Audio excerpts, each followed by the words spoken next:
नमस्ते। कुछ प्रश्न हैं जिनका उत्तर पूछा गया है। पहला प्रश्न है, what is the difference in consciousness of plants and human beings. ये सारे प्रश्न वनस्पति जगत से रिलेटेड है। तो पौधों की चेतना में और मनुष्य की चेतना में क्या अंतर है। एक चीज हमको स्पष्ट होनी चाहिए, सदैव सदैव सदैव की चेतना एक ही है, किंतु वो स्वयं को सीमाबद्ध करती है। इसी से पूरा खेल चलता है। एक ही चेतना है, जो प्लांट के अंदर चेतना है, पौधे के अंदर, जो पशु के अंदर है, मनुष्य के अंदर है, देवों के अंदर, असुर के अंदर है, जड़ जगत के अंदर है। चेतना एक ही है, दो नहीं है। चेतना विभक्त नहीं होती, अविभक्त है, किंतु वो जिस नाम रूप के अंदर चली जाती है तो वो अलग प्रतीत होती है, विभक्त प्रतीत होती है। जैसे एक ही गंगा से अलग अलग मटकों में, पात्रों में आप पानी भर लो, स्वर्ण पात्र में भरोगे तो उसका दाम ज़्यादा होगा, मिट्टी के उसमें भरोगे तो उसमें मिट्टी की हल्की सी टच आएगी और उसका दाम कम होगा, लेकिन गंगा वही है।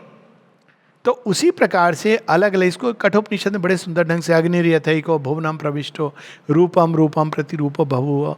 तो प्रत्येक नाम रूप के अंदर एक ही चेतना है, लेकिन उसने अब स्वयं को सीमाबद्ध कर दिया है। और सीमाबद्ध क्यों किया है? अब जड़ तत्व में बिल्कुल सीमाबद्ध है, ऐसा लगता है कि बिल्कुल जकड़ी हुई है। और जो वनस्पति का जीवन है उसमें वो थोड़ा सा जैसे आंखें खुल रही हैं। तो इसीलिए हम देखते हैं कि वनस्पति जगत में स्फूर्णा आ गई है।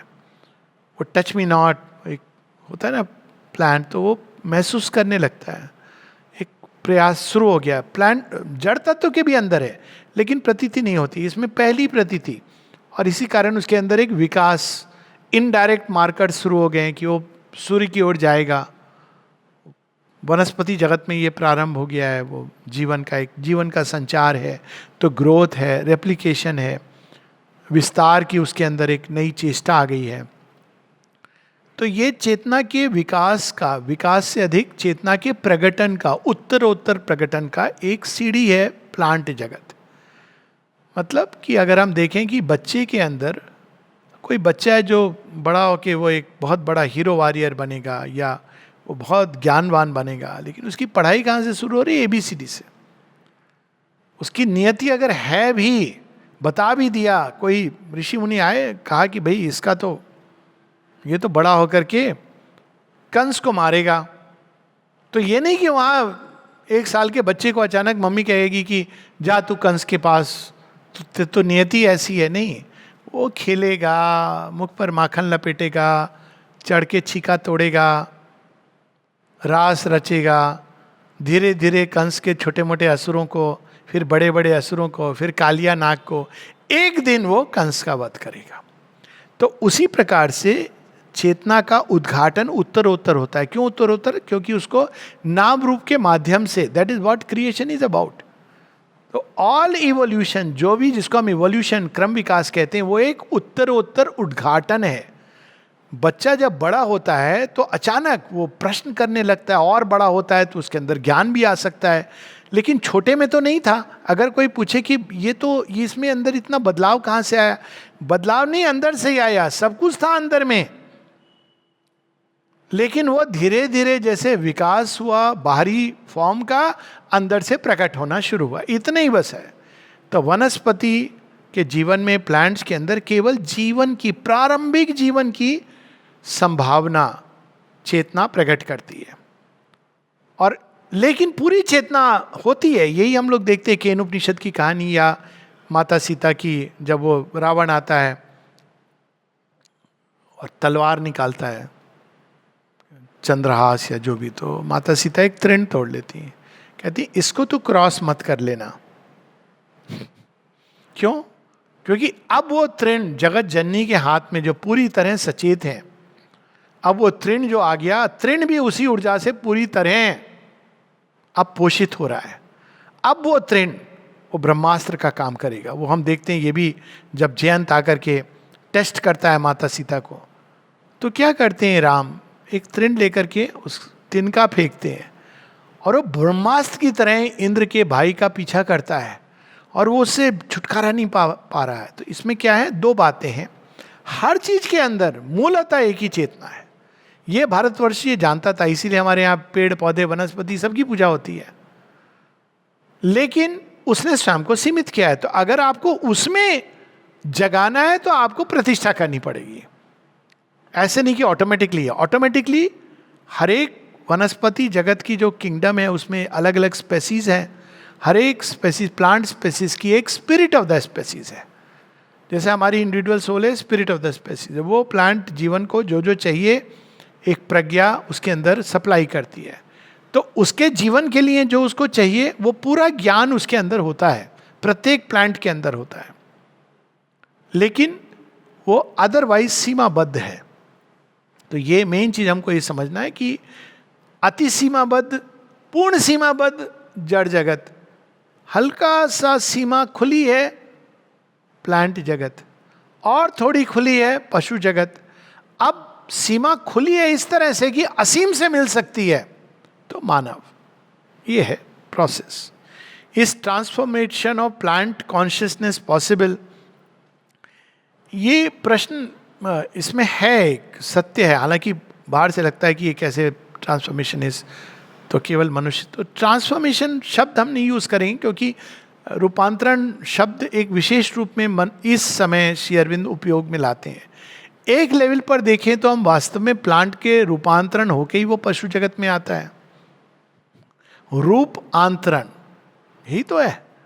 प्रकृति एक नया रूप बना देती है जिसमें प्लांट की ऊर्जा, चेतना उसके अंदर समाहित हो जाती है। और इसी कारण अगर आप फूड चेन देखें तो यही उसकी लॉजिक भी है। प्लांट की कॉन्शियसनेस पशु के अंदर है, ऑटोमेटिकली है, लेकिन वो एक नए रूप में आ गई है। तो उसी कॉन्शियसनेस की संभावना बढ़ गई है, बदल गई है, चेंज हो गई है। तो उस सेंस में प्लांट्स का रूपांतरण, लेकिन जिस सेंस में श्री अरविंद यूज कर रहे हैं सुप्रामेंटल ट्रांसफॉर्मेशन, उस सेंस में अगर हम ये बात कहें तो हमको इस प्रश्न को ऐसे लेना चाहिए, क्या अति मानसिक जगत के आने से प्लांट और वनस्पति और पशु जीवन पर प्रभाव पड़ेगा? निश्चित रूप से पड़ेगा। इसका उत्तर तो 100% पड़ेगा, क्योंकि ये सब एक लिंक में जुड़ा हुआ है। जैसे मनुष्य के आने से पशु जीवन पर और वनस्पति के जीवन पर प्रभाव पड़ा, तो मन की चेतना है। कई स्पेसीज विलुप्त हुई, कई स्पेसीज नई चीज़ें प्रकट हुई। उसी तरह से जब सुप्रामेंटल कॉन्शियसनेस ऑपरेट कर रही है, अब फॉर एग्जाम्पल ये संभव है कि एक प्लांट के अंदर वे द्रव्य गुण प्रकट हों और मनुष्य उनको डिस्कवर करे जो बहुत समय से वो विस्मृत ऐसे प्लांट्स होंगे। ये थोड़ी कि सारे प्लांट आयुर्वेदिक फार्माकोपिया में एग्जॉस्ट हो गए।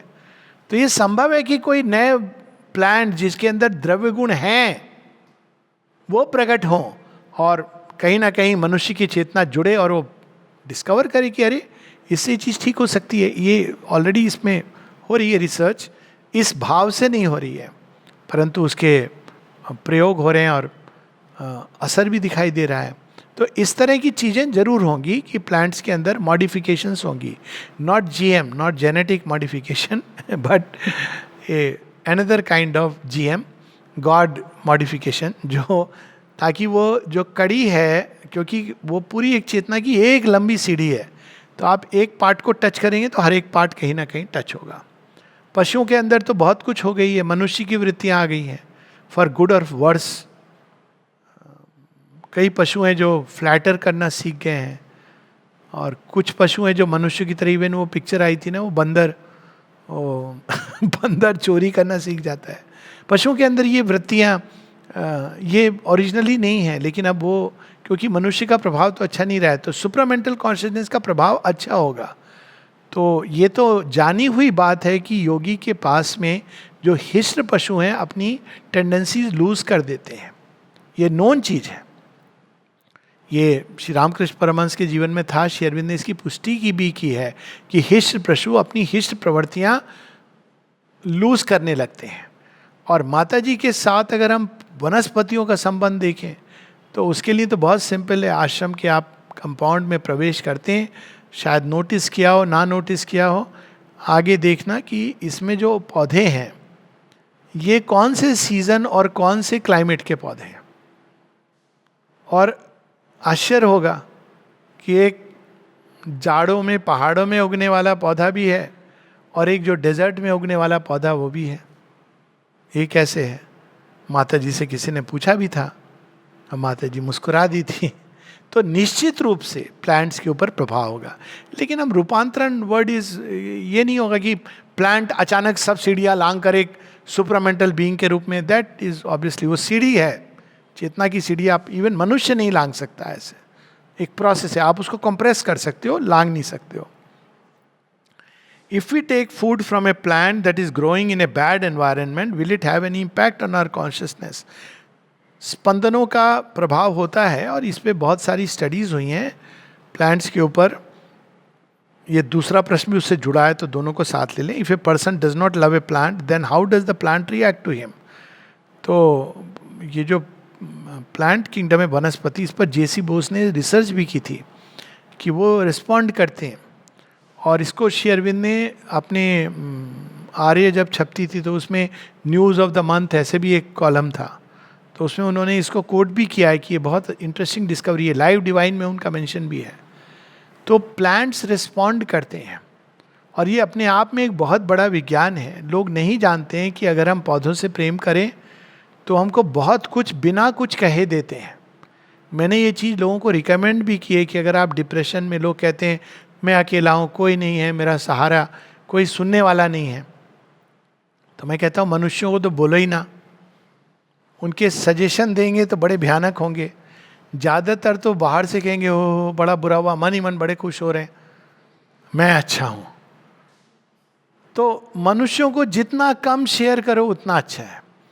आइडियल है भगवान को शेयर करना, नहीं शेयर कर सकते हैं, भगवान दूर लगते हैं। एक प्लांट या पेड़ अगर है तो आप उससे कह दीजिए, विश्वास नहीं करेंगे, ये रियल चीज़ है कि वो रिस्पॉन्ड करते हैं। पता नहीं कैसे करते हैं, कैसे वो स्पंदनों को पकड़ के अपने अंदर खींच लेते हैं। कुत्ते बिल्लियों में तो ये होता है, जब बीमार होता है तो कैट्स वो कई बार वो आपकी रोग को अपने अंदर लेने की चेष्टा करती हैं। वो रोग लाती भी हैं लेकिन वो तो अनजाने में लाती हैं, क्योंकि उनके अंदर अब वो कैट्स की अपनी प्रॉब्लम होती है, समस्या होती है। वही डॉग्स की भी बात है, लेकिन वो बहुत शीघ्र रिस्पॉन्ड करते हैं। इसीलिए ये कहा गया था, हम लोग छोटे थे सुनते थे कि जब किसी की मृत्यु होने वाली है, कुत्ता रो रहा हो, तो मैंने जब छोटा था रिसर्च भी की, पर ऐसा देखा नहीं कि एक बार ये सच हुआ था कि कुत्ता रो रहा था, बहुत है किसी की डेथ हुई, और 10 बार नहीं भी हुआ था। लेकिन अब मुझे समझ आया कि ये क्या अर्थ है। वो सब महसूस करते हैं स्पंदनों को, जैसे ग्लूम है, मृत्यु के पहले एक एटमॉस्फेयर, जैसे राजा आता है तो उसके पहले एटमॉस्फेयर आता है ना। आप देखें पॉलिटिशियन आ रहा है तो जेड सिक्योरिटी पहले आ रही है, तो मृत्यु के पहले पेट्रोल वाले आते हैं, छोटे छोटे यमदूत, जरा जाके वहाँ ग्लूम क्रिएट करो, तो जाके अरे मरने वाला है, क्या हो गया मेरा। अब वो जो ग्लूम होता है ना, ये सेंस कर लेते हैं। ग्लूम ना आने देना, हंसते रहना, खुश रहना कि माँ आएंगी, तुम कौन हो आने वाले, हम जाएंगे भी तो शान से जाएंगे, माता जी के साथ जाएंगे, हु आर यू। पर ये ऐसे एटमॉस्फेयर क्रिएट करते हैं क्योंकि देन दे कैन अटैक। नहीं तो ह्यूमन सोल इतनी पावरफुल है, एक्चुअली यमराज को भी उससे कंसेंट लेनी है, माता जी बताती हैं। लेकिन अब वो ऐसा एटमॉस्फेयर कर देते हैं कि वो कहीं ना कहीं, क्योंकि वो इग्नोरेंस के अंदर ढकी हुई है, तो यदि ठीक है। बट अगर वो जाग जाए और बोले नो, तो माँ कहती है the beings of death will go away. उनको लेकिन अपना कोटा पूरा करना है, कहीं और जाकर के वो कोटा पूरा करेंगे। सो ये कुत्ते एनिमल सेंस करते हैं और प्लांट्स भी सेंस करते हैं। और अगर आप कहीं जाओ, इसीलिए शमशान में अगर आप जाओ तो आप प्लांट्स कुछ एक देखोगे। आप हॉरर मूवीज में भी देखा होगा कि वो प्लांट्स में कुछ है जो बड़ा अजीब सा होता है, आपको पता ना भी हो। मैंने ये एक्चुअली अनुभव किया है कि कोई मित्र मुझे घूमने चलते हैं, 15 अगस्त को ले गया कहीं, मुझे नहीं पता कहाँ ले जा रहा है, वॉक करते हुए जा रहे हैं, गाँव की बात है, तो अचानक कहता है कि वो 20 पैसे का कॉइन होता था, इसको हाथ में पकड़ लो। मैंने कहा क्यों पकड़ूं? कहते क्योंकि शमशान आ गया है। मैंने कहा ये कहाँ ले आए तो, मतलब नाउ आई रियलाइज कि must be some crazy person, शमशान कोई घूमने की जगह है। तो एनीवे उसने कॉइन पकड़ा दिया, लेकिन मुझे इतना स्मरण है कि वो जो वातावरण था वो सुंदर नहीं था, कुछ पेड़ पौधे घास अजीब सा लग रहा था, वहाँ एक नैराश्य का वातावरण था। तो ये होता है कि प्लांट्स भी उन स्पंदनों को एब्जॉर्व करते हैं। तो अब अगर वो स्पंदन उसके अंदर हैं, आप खा रहे हो तो उसका प्रभाव होगा। लेकिन सब चीज की एक रेमेडी है। जो भी स्पंदन है, जो भी है, आपके सामने परस दिया, कहो माँ आपको मैं अर्पित कर रहा हूं, खाओ। उसके बाद देयर इज अ प्रॉब्लम। डर के मत खाओ। स्पंदन है, प्लांट है। आहार का मतलब ही है कि हम सब कुछ अंदर लेते हैं, केवल वो चीज नहीं लेते हैं। स्पंदन, लोग जिसने कुक किया है उसका एटमॉस्फेयर है, ये सब हम लोग अपने अंदर श्वास के साथ लेते हैं। आहार तो जब हम लें तो इस भाव से लें कि माँ बाहर से मैं, मेरा मुख के माध्यम से, पर आप इसको ग्रहण करो, तब हमको कोई चिंता की बात नहीं है। हम लोग यहाँ रुकेंगे और बाकी प्रश्न बाद में। नमस्ते।